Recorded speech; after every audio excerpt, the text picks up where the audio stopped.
Petit TikTok sur comment on crée une colonie en Cisjordanie, ou plutôt un poste avancé en Judée-Samarie. Euh, donc c'est vraiment tout simple. Je vais vous expliquer en quelques détails comment ça se passe, la création d'un machaz. Alors d'abord, il faut trouver une équipe de gars qui sont motivés. En général, c'est des jeunes, entre 20 à 25 ans, maximum 30 ans.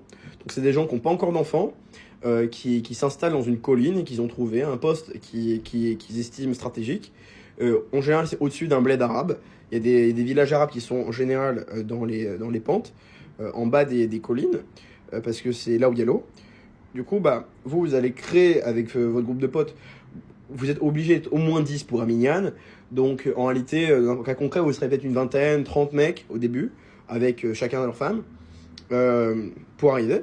Donc vous installez, d'abord ça commence avec des tentes ou des caravanes. Ensuite, ça passe de caravanes et de tentes à mobil-home, des petits préfabriqués. Et après, ça commence à devenir des petites maisons que vous construirez vous-même parce qu'il n'y a pas encore de permis de construction, parce que c'est pas Israël du tout. C'est même pas, c'est rien en fait. Cet endroit-là, c'est juste, ça pourrait même limiter de la zone B. Vous en foutez quoi. Vous n'avez pas pillé le territoire, vous n'avez rien. Littéralement, c'est un terrain sauvage que vous avez capturé. C'est littéralement la conquête du territoire quoi. Donc là, après avoir cartographié et délimité votre périmètre avec des barrières, vous allez mettre votre propre checkpoint dans le village, après avoir créé vos propres routes, parce que rappelez-vous qu'il n'y a pas de route réelle, c'est pas des routes légales, c'est juste vous qui avez créé un chemin dans le sol. C'est pas un vrai truc. Une fois que vous avez créé ça, vous protégez votre village, vous créez des sortes de toranoutes, des rondes qui protègent le village, etc. Donc le mieux c'est que vous ayez tous fait le service militaire, et à partir de ce moment-là, vous pouvez commencer à demander le permis pour avoir des armes de guerre, parce que vous serez dans une zone de guerre. Et du coup, à partir de ce moment-là, vous aurez des M16 et vous pourrez faire des rondes. La nuit, vous serez obligé de faire des rondes parce qu'il n'y aura pas de policiers, il n'y aura pas d'armée. C'est vraiment une société anarchique là-bas. Il n'y a pas d'armée, il n'y a pas de police, il n'y a aucune infrastructure, il n'y a aucun service. C'est littéralement le Far West. Donc après avoir capturé le territoire, avoir délimité et cartographié, chacun va partager son lopin de terre. Donc en général, c'est en fonction des troupeaux de chacun. Parce que pour occuper le territoire, une bonne stratégie, c'est d'avoir des troupeaux. Donc vous pouvez avoir des vaches, le plus souvent c'est des moutons, que vous pouvez promener, des brebis, etc. Vous pouvez promener dans le territoire. Et vous pouvez aussi commencer à planter des oliviers, et chacun aura sa parcelle de terrain.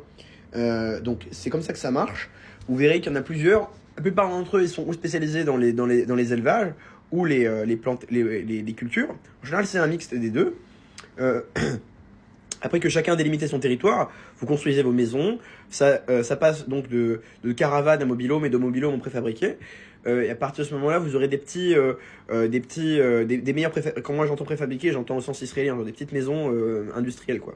Mais pas des mobil-homes. Et après, vous montez avec des vraies maisons, vous pouvez construire avec des compagnies de construction qui sont à moitié légales, qui elles sont pas trop dérangées de construire dans le territoire. Il y en a plein, si vous voulez, j'ai des contacts.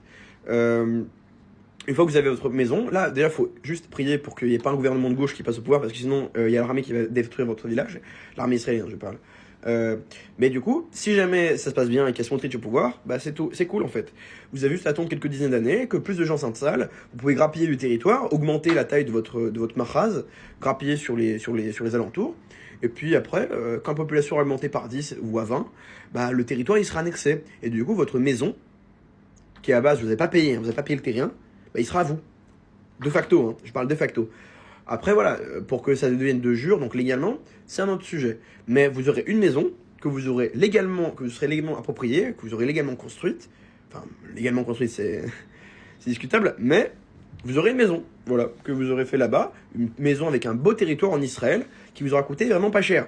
Et aussi sur les législations de construction, là-bas sont moins regardants, parce que là-bas, la piole, elle n'est pas légale de base. Donc, si elle n'est pas forcément norme, bon... Voilà quoi, il n'y aura pas beaucoup d'inspecteurs qui vont venir parce que de base il est censé péter ta piole. Donc donc voilà. Donc ouais, mais par contre, niveau administration, il n'y aura pas d'administration tant que c'est pas annexé.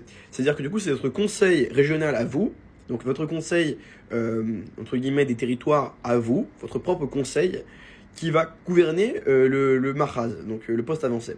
Donc ça veut dire les créateurs du territoire qui eux ont un droit de veto sur qui s'installe. Voilà. Donc c'est des sociétés, c'est comme sur toutes les Freetown, tous les modèles de Freetown qui existent dans le monde.